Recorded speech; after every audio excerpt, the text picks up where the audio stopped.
So this video is for my dad and his family, and my oath requires that I be fair to everybody, and that I try to convert.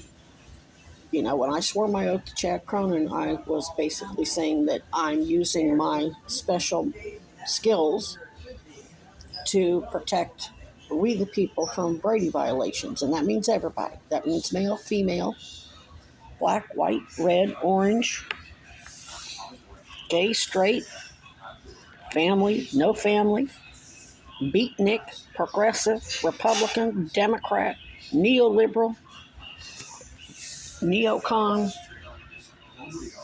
Klan, whatever.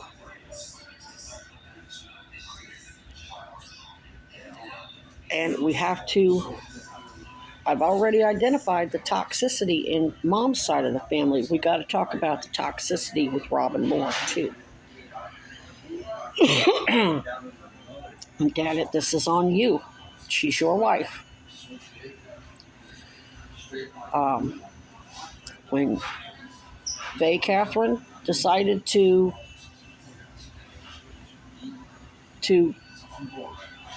not cooperate and deliberately obstruct my investigation into the Beasleys and this criminal organization of pedos that run the country and that we ended up renting from, I cut her loose.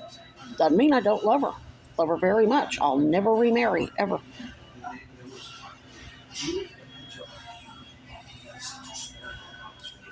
So that's an occupational hazard. Let's say it was a Cuban Missile Crisis, and for whatever reason, let's say you were married at the time, and they needed you embedded on a ship, on one of the blockade ships, and let's say you were married to Robin at the time, or Roberta. And Roberta says, well, if you go, I'm going to divorce you. You're going to have to say, hasta la vista, baby. If I stay, the whole world, we're going to be in World War III, and there's not going to be any world left for us to live in. Sometimes you've got to correct people. I'm not saying Roberta ever did that. I'm just giving you an analogous situation. Robin Moore gaslit me, and it's all preserved in text. Homeland Security, Darla, Piper, they've got all that. They've got all that data from my emails, from Facebook, from everything. They saw the communications before that 2009 Thanksgiving, where I flatly told Robin we did not want to stay at your house. I smoked. I was in a lot of pain. I had a lot of meds. I needed to stay in a hotel just to keep the peace. And turns out I had fucking cancer.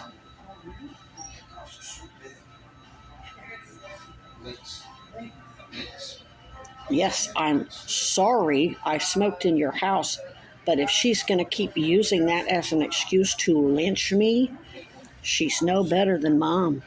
She's no better than Mary or Meredith. And that's what they're doing. They're lynching me, and they're trying to lynch you. That's called dispensing justice extra legally according to one's traditions. You're not white. I'm not white. Just because we're light don't mean we're white. We're just ninjas to them. N-I-G-G vowel R. That's what we are to them.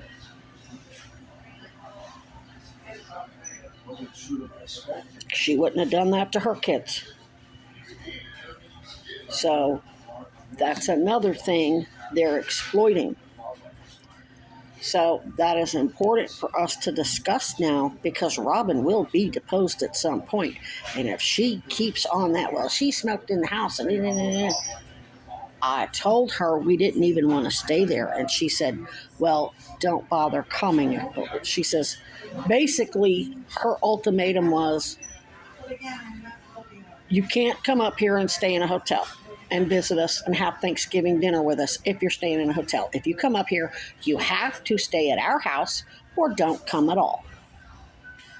So she forced us to stay in her house if we wanted to have Thanksgiving dinner with you all. That's pretty fucking grimy. That's a setup. She's not owning, yeah, I shouldn't have smoked in the house, but she should have left us the fuck alone to go stay in a fucking hotel, and the issue never would have arisen. And now we all know I was basically dying of fucking cancer. I was going septic. And plus with the MRSA, made it even worse. That's why I fell on your steps. Wasn't the ice. I couldn't feel my fucking legs because the uterus was swelled up and encroaching on that nerve.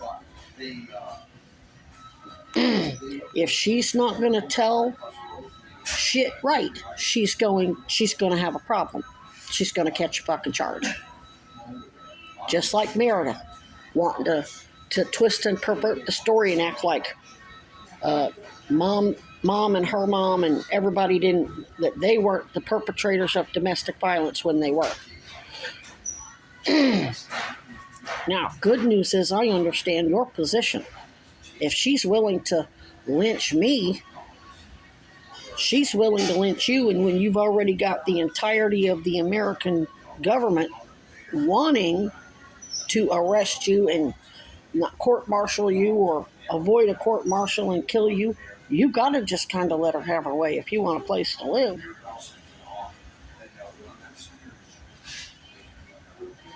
And I believe you probably do love her.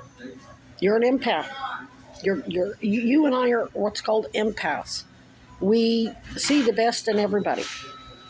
And it's very difficult for us to see, and we're good at our jobs at converting people, and so when we think we're so good at it, in fact, that when we can't convert somebody, we think it's a failure on our part. No, there's people with narcissistic personality disorder, and that goes for men and women. That's why I've always, when I post, I always refer to Ghislaine Maxwell and Jeffrey Epstein so that I'm not being biased against any gender. They're both capable of being monsters. And Hazel Moore ain't no better. Uncle David, sweetest guy on the planet. And that's exactly why he's at some point, you've got to stand up to these women. And the good news is, I think Aunt Hazel and Robin love you enough that if you pointed out how unreasonable and illogical and unfair and unchristian their behavior was, they might actually fix it. But then you run the risk of them coming after you and making allegations against you and harboring resentment, and then you're already a target of Mossad and everybody else. I get it. But we got to get all this out in the open, or none of us are going to be able to get on with our lives. They're able to get away with this crap because we're not perfect. But what they're not supposed to do, Dad, is exploit that toxic situation. And I'm going to explain that. I'm going to have to, I would be remiss if I don't include that in my email to the sheriff's department. If you both want to puff up and get mad at me for telling the truth, then that's going to tell us a lot. That's going to be very, very telling. And it's not like anybody can lie about it, because it was all done through email. It wasn't done over the phone. It's all recorded.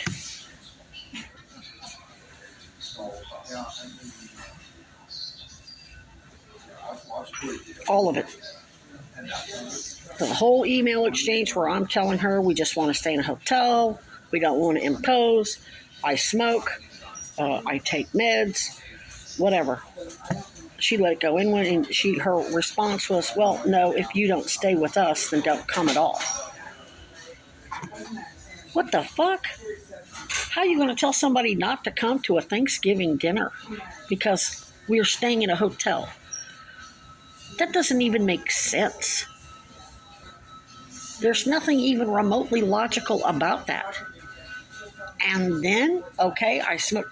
And her whole story about her and the kids choking because the smell of smoke was so bad, that doesn't make any sense because Dad wore the same clothes. Faye and I wore the same. It would have been all over our clothes. She would have been choking to death every time we came down the stairs while we were there.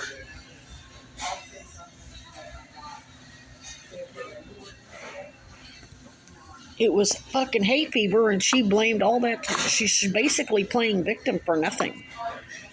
Basically calling me a child abuser and abusing her when it was her doing all that shit.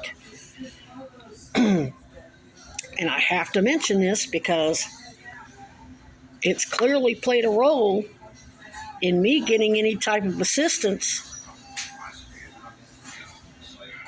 And Chad Cronin's exploiting the shit out of that too. Now, I get it. That's her house. It's her property. You had nothing.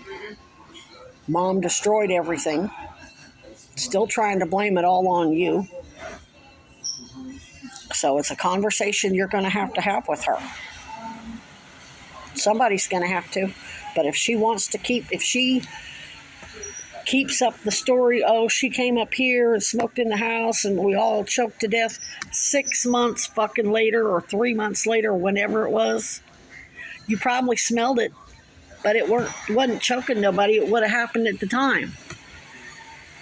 If she's going to overblow shit and lie about shit, she's probably going to catch a charge because they're already going to have the emails to show what really went on and what she's omitting about her role in that mess.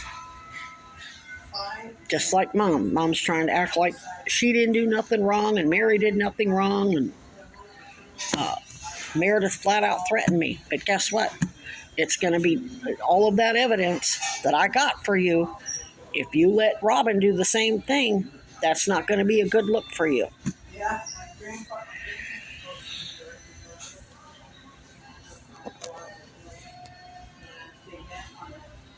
And what Robin is guilty of, she's guilty of wrath just the same as everybody else. And her wrath isn't even justified.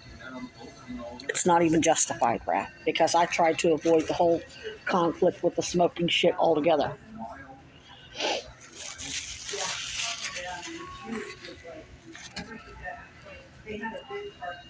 So, just a heads up. I'll wait and send the email tomorrow, and I'm going to CC it to you. You're going to get a copy of it. And if either of you lie about that situation to hide what she did, then that's going to be a very, very bad look. Best thing she could do is say, yeah, it was a misunderstanding. She doesn't deserve to die for it. But if she cops an attitude and doubles down, there's nothing I can do to help her. Because it's all in writing. I don't delete anything. Even if I did, they could recover it. And they're going to be looking at Hazel more, too. She told me to fuck off because I told her I was sending SDNY the recordings. Meanwhile, Tracy has nothing to do with her dad simply because of Hazel. And she's right. I know you guys think the Bible says you have to honor your wife when she's right. If she's wrong, and this is a similar situation, Hazel always gave Jaybird got the best life. Jaybird got the best out of David, not Tracy and Aubrey. Rules for thee and not rules for us as stepkids, and I tell you what, Robin would never put her kids through any of this shit.